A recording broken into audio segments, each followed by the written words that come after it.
Hi everyone, welcome back into the classroom. We're going to start some really fun, kind of fast, not always really easy, but they take a little bit of practice, but some fun paintings that you can give, and smaller ones that you can give for gifts. Now I've mentioned this with the bird we've painted.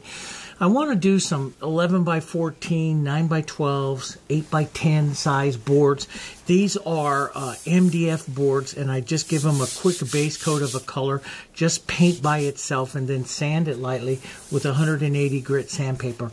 You'll see that in some of the other videos. I'm going to use the 6-color set here, which you see the Hansa yellow, naphtha red light, phthalo blue, red violet, black and white. We're going to use that for quite a few of these paintings. We'll introduce later on some of the other burnt siennas, pine green, some of the other really popular ones I use on other videos.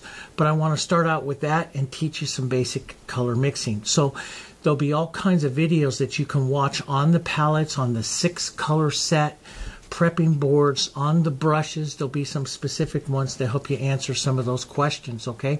And as with everything, if you're watching this on YouTube or some of our other channels, make sure you go over to jansenartstudio.com. Click the free videos up into the corner there, and then go down. The menu will come up onto the left side, and you'll be able to select some of the different things. You'll see the painting for Christmas. You'll see come paint with us and stuff. We are in the process of building that. That's going to be your resource to go to answer all the questions and to very easily find all the videos. So all of our videos that you'll find on YouTube and some other channels are all, throwing it in on that channel there, and they're actually easier to find. Plus some that you don't find on those other channels. So always make sure you're over there checking that, okay? All right. So this is an 8 by 10 today that we're going to do. A quick little fun painting, just a couple roses. Then it can go right into an 8 by 10 photograph frame that you can find, usually $4 or $5 and stuff. I made a medium brown out of this, which was yellow and red, black and white. I'm going to add some other colors with it. Now I'm going to be using the fusion brushes. An 8 or a 10. And a lot of people, always go, I want to have exactly the same brush. It doesn't make a difference. I always tend to gravitate to the largest brush I think I can paint with. An 8 or a 10, you also have, your 6 that you can use. All of these will paint the roses. What's the difference? The smaller brush requires more strokes. More strokes makes the brush, the flowers look just a little bit more stiff, or more petals. You use it to give it more petals. The smaller the brush can give it more petals, okay? So there's not a perfect brush. I always tend to try to figure out what's the largest brush. I mean, I've painted roses with my 3/4 inch brush. So there's a lot of different sizes there. And if you don't have, if you feel like let's say for example, you only have the number 8 flat, and you're painting a rose and it feels like you're having to work a lot, just make your rose smaller. That's all. Get a smaller board, make your rose smaller. You're painting too big. So it's an adjustment that you can do between the size of the brush and the size of the flower. Does that make sense? And as you get, more or larger brushes, you can do different things. When I paint on the easel, of course, I use long. A lot of people always say, well, why do you paint with the short handles? No, I use big long handle brushes when I paint at the easel. The easel lets me step back, and I use the big brushes to step back to get bigger swirls and stuff like that with my hand. I use the smaller brushes when I paint down like this. When I have to paint up a lot of presents and stuff like what I'm doing these for, gifts and stuff. When I have to paint up a lot of them, I paint down because I paint the fastest down, and I step back on my brush and I can paint real quick here. So that's why I do it. All right, so I also have out a little cap of extender. We'll be doing some videos explaining a lot about that as we go along as well. Okay, so I'm going to first put on a little extra color here, and I have some nice dirty water because I've been doing a lot of painting this morning. This was the last time I used some blue. I'm going to make a nice light, I want a nice light violet today into some of this background. So I'm going to take some red violet and just a little bit of red violet and some of that white. Now, if that is a bit let's say, too cool. It is a very cool color. You can warm it just with a little bit of your red and yellow into that, and you can see it warms that very nice. See how it does that?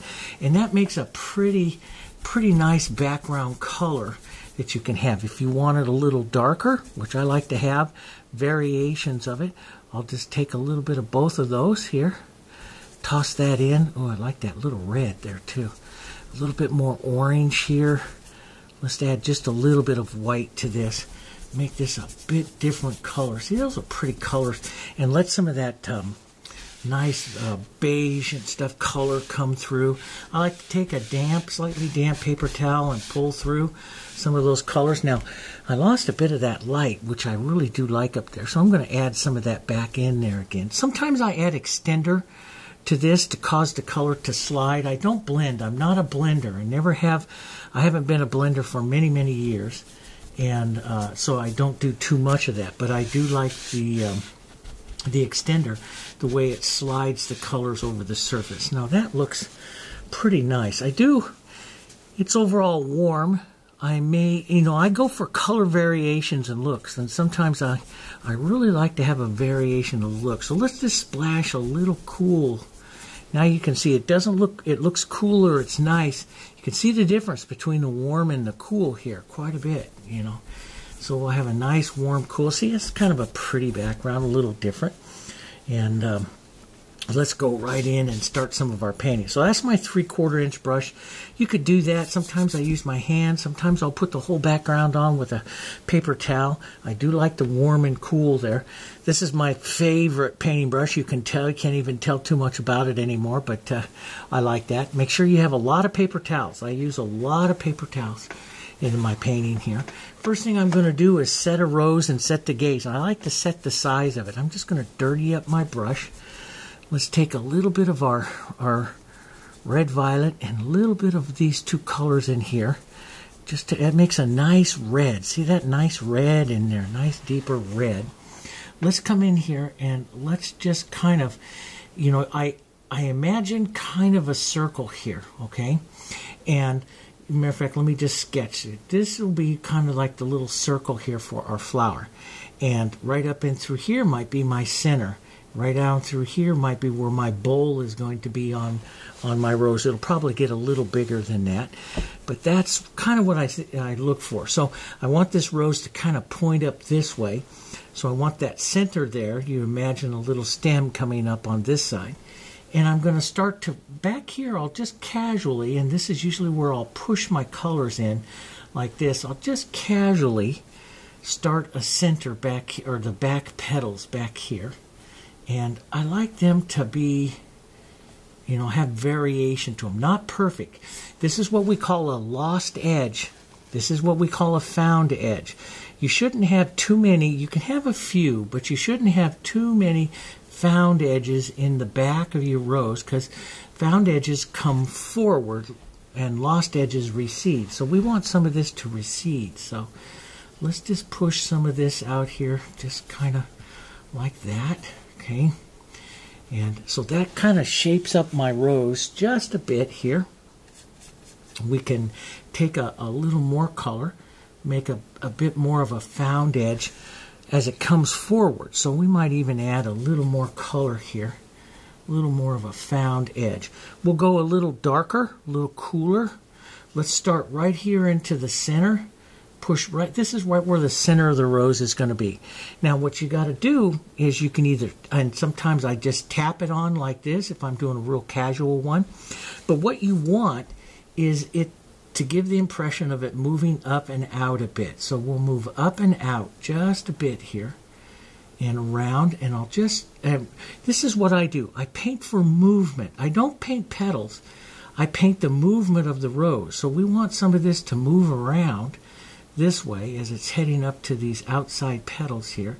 We want the feeling of the movement around like this. So I might even pick up a little red and add just a bit of the red in there. But I'm moving my brush around. Does that make sense? Moving it in a round motion here as I set this up. And that sets up this nice rounding of the center of the rose there, just like what we see there. Now, as we come forward here, this is cool. Let's forward here. Let's get to our warms. Let's get over here to our warms. And I like to put on the front of the rose. And value-wise, I start adding white, but I don't want to get too much white too fast. So I'm going to start adding white. And so if you look at this on the value scale, now this value scale, you can go over to JansenArtStudio.com and download it right on the front free videos page. But if I put this on here, you can see, yeah, I'm right between a 7 and an 8. I usually like to go right around the value of the background and then add like 1 or 2 values lighter. So it's going to be pretty close here. And what I'm going to do is just come on here and I'm just going to pull down a bit, just like that. And it's going to be nice and soft because it's going to hit some of that wet color. Now, right down in here, I have the bowl of my rose. So I don't want to pull too much more past that. But I do want to put on the edge. So sometimes I'll put on the edge. Sometimes I'll do it a second time. Second time, you see it goes a little bit lighter. I'm in control of that. How light do I want that to be? Let's just add another little one here. Maybe right in here like this. We'll just lose that edge there a bit. Let's add a couple of little petals this way. So you can turn petals all different kinds of ways here to make your rose. The thing is, it's all going to pull down this way, right? It's all going to pull down into this rose. Now, it looks really easy what I'm doing here. This is what I always tell you. It looks really easy. This takes practice. To learn how to see the rose, you've got to learn how to see the rose. And over on the channel, I have a series called, if you're painting roses for the very first time, I have a series called Rose Correction Videos, the Rose Correction Playlist. And we'll have links on that also over on JansenArt.com, JansenArtStudio.com. Watch those because there's some where I pull apart a rose and I show you how the rose is put together so you can start seeing it, okay? Some of you have been painting with me for a long time and you're starting to see them now, and that's part of it. So now what I got to do, see, is I'm just going to move around here. Just add a few little petals, a few little movements here. I might add another little one right here, and what I'm going to imagine is this one's going to come underneath the bowl. So I'll push the bowl right up on top of it here, just like that. Okay? So what you got to imagine is here's the bowl, and these petals are all coming underneath. And where these petals are doing is they're all heading towards this stem. So that stem is going to go underneath these, and it's going to attach right in here, the calyx of the rose here. And so everything is going to come down and attach in there. Now when I petal a rose, I will sometimes pull out also to get a different look here. So I'll petal the rose in and out like that. So I don't always just petal pulling in. I'll petal pulling out to give my roses some different looks. I'm a big advocate of never, don't stroke them too many times, the same way. We want everything to be a little different. I'm going to stroke that one just a bit different here. See, I can just pull it back off and push it in a different. And then I like to, sometimes I'll push that movement in and out to get a nice, beautiful softness to the rose that way, pushing the color while it's still a little wet. Now, I'm not adding extender. If you're in a dry area, this is, and like here, it's already dry. If you're in a real dry area, this will start to dry on you. Even right here on my palette, it's starting to dry. I can keep it wet by adding a little bit of extender here, but I don't want you to keep the same color wet, because then you keep putting the same color on the rose, and the rose will slowly become very flat. It'll all become the same color. So I'm constantly mixing and changing and adding. That's what makes the roses that I paint so different. I like their colors to change here. Like I might add just a bit more yellow or maybe a little more of the red violet there, just to change the tone of that rose. And that's what makes them really, really pretty here. If, here, this is starting to dry up here, as I come forward, I add more white. So I usually step off, add a little bit more white, and I'll build the rose following kind of where that bowl is a little bit more. Now, right into here, if it starts to dry or anything, you can always tap your finger into a little bit of extender, or what I like to do is take a mister bottle, just mist a little bit of water onto the palette, touch into that. It's going to run everywhere. So you have a little bit of water on your palette, and you can push right through that. This is the Heritage acrylics. You can do that. You can do this for a couple of hours. You can push through, even though it may be dry, it's not cure. You can push through and blend that down. So see right here where it's dry. Okay, I can take a little bit of water. Let me try to find a clean spot on my finger. A little bit of water and push through like this and blend that other color right into it, see? So you can do that even after it's dry with Heritage acrylic, because the Heritage acrylic is designed to do that, okay? Not all acrylics are designed to do that. Companies make acrylics to do different things. So, you know, if you're using some acrylics, or a lot of acrylics aren't designed to do that. Now, see, that's dry back there. If it's too small to put your finger in there to smooth it out, then what I'll do is I'll rinse my brush. Let's just rinse my brush here for a second. I can put in a little bit of extender in my brush, but the big thing I want to add is just a little bit of water. Just a little bit of water right here, and pull right down next to that, and I'll set that right into its bowl, see? Just like that. And so that's what the acrylics are designed. These acrylics are designed to do. So if I want to do it mostly with the brush, let's just push this one right in here. Pull towards the bowl. Right in here, towards the bowl, towards the bowl. I'll stop right there. I'm going to just rinse my brush just a little bit. You don't have to have it all out.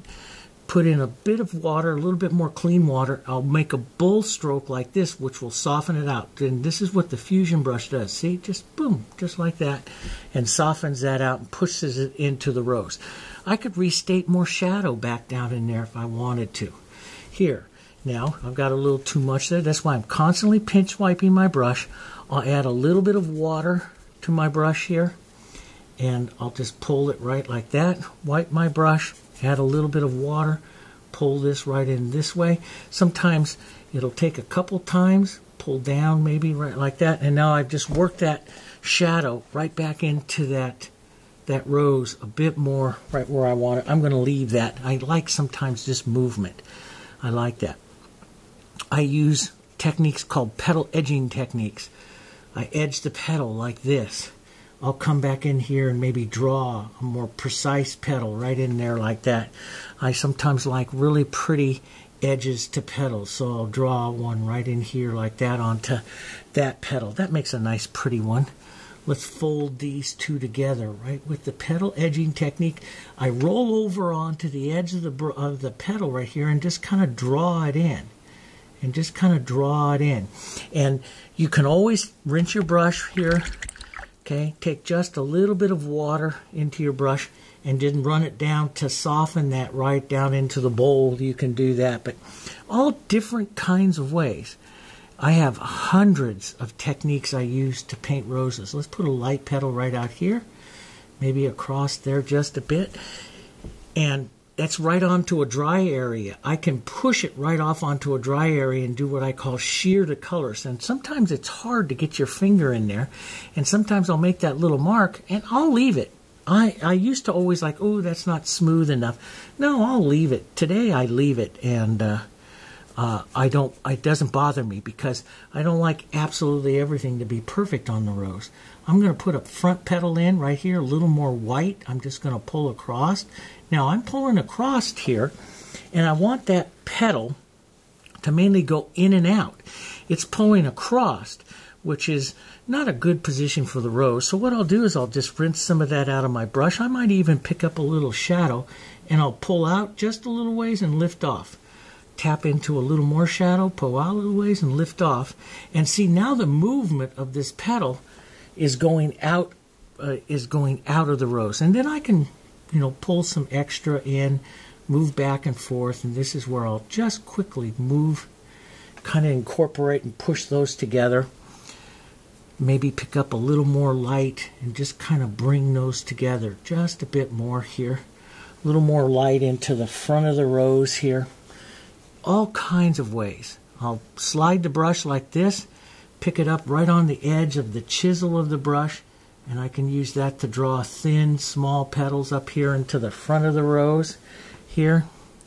Maybe a bit more right up here into the front. We'll pull and sometimes I just pull the petals right out. The thing is, I pull everything, and this is the key. Everything in a rose pulls to the bowl. So all your motion of your petals here, out here in this area here, have to pull or head to or act like they're going towards the bowl. That's the big thing, is they've got to go towards that bowl here. Let's put just a bit more white, maybe right up here into the very front of the rose. We'll bring up a little bit more of an edge or another little petal right in there. You can build roses as with as many petals as you want. Let's just take that off there and push that right back into shadow. So I just push my finger right there. I can do it also with water. I can pull some water down in here and soften that out. A little bit too much white. So you can see I can adjust the rose quite a bit here, how I want to paint it here. So make a pretty fun little rose, just a bit more light color right in there. And I'm going to pull this back out just a bit here and pull this out just a bit that way. Makes it pretty, and a little more light right into the very front right up there, following the bowl. So see everything round. See how everything rounds there? And that takes some time to see that, especially if you've been painting for a long time with other other techniques. Sometimes it takes 40 roses till you can start seeing what's the best way to to paint something like that. So that's kind of a pretty little rose there. I could have one more little dose, maybe a little yellow into that, little lighter, little slightly different color. Let's just push another little light stroke right up there into the front for that front petal. I like to leave just a bit of it for the bowl. Sometimes I'll just push that pink right back on my brush and real light just do that bowl stroke right there like that. You always have to see the bowl. I'll push that just a bit and do that bowl stroke again. You always have to see the bowl. That's what makes the pretty roses, is the bowl. So let's just pull down here just a bit. And that's a pretty rose. That's a nice rose, and got a nice transition of colors and warms and cools and stuff in there. So now let's just come over here. We'll add some of this and some red. Make a nice pinky kind of color, maybe a little bit more red. And let's push one real quick right up in here. So I'm going to leave some of that darker back. Let's push a bit of the dark right in here. And you'll see this is the speed I really like to paint roses, real fast, because when I slow down like that to show you guys that stuff, the roses get a little stiff, and I don't always like it, but that's okay. Now let's just lighten up just a bit, and we'll leave this one just a touch darker. I'll pull across the front, but since it's sitting behind this one, I won't make it quite as light. We'll add a bit of the light back here, just a bit of the light movement back here into it. Move my finger around here. Let's come out here, right out into this area here, and let's put on a couple of petals, pushing right in towards the bowl. You can edge that corner and lean over onto that corner with the brush and draw it in. Draw that petal in there, like that. Let's darken it, red it a bit, come back to this side because I'm heading down to a shadow, right like that. And for this rose, this one here doesn't need to have very much done to it. It is it's sitting underneath this other one, so we don't want to get it as light, but we can add a little more light right up to the front of it. Just kind of loosen it up a bit here. Let those kind of collide there, and it makes kind of a pretty little rose. Sometimes I'll take the dark, maybe a little red into this, and that dark, and I'll come back and just kind of move the brush up and out and around to create the roundness again to that center. The movement. I don't paint petals as much as I paint the movement. Let's put a little light movement in there. Just tap, small, move, move, move. And see, that just makes some nice movement into that rose. Maybe a couple of light petals here to kind of close it up a bit here. That's kind of fun. There you go. And now let's just add some yellow over here. Maybe a touch of blue, which will start to green it here. And I get a nice toned, darker green color. I like some of the reds into that though. So it's, you know, kind of a real burnt sienna kind of color, which is one of my favorite painting colors for the last few years. And I use the chisel of the brush to just kind of loosen it up a bit. Let's loosen up this a bit, add just one or two little marks out there. And I'll take this, add more yellow. So you can see I use a lot of yellow, a lot of white, and just the tiniest little bit of blue here, because that blue is very powerful. I'm going to add just a little extender so my color slides a bit. And this is how I like to do a lot of leaves. I'll push that color on like that. I'll let it sit for just a second, and then I lift some of it off. I touch and lift off like this. So I leave what was, I heard this one Australian artist, and I really like, he's very impressionistic, and he said, you're lifting off and you're leaving just the memory of that object. And that's really what it is. There's not a lot of texture. There's texture down in here, but just the memory of that leaf, where the whole leaf was at the very beginning. So you touch and lift off and leave just the memory of that leaf. I love that. I thought that worked really quite well. Let's change this. Add a bit of the red and the red violet here. You can do a technique that I call negative painting, where we push in just some shadow colors, and that helps draw the back of the rose and stuff. Let's add a little light, little airy, little extender in here. I just love I don't use it to blend. I just like how it makes the colors just slide over the surface. Makes it really slippery. They slide over the surface here, and I like that.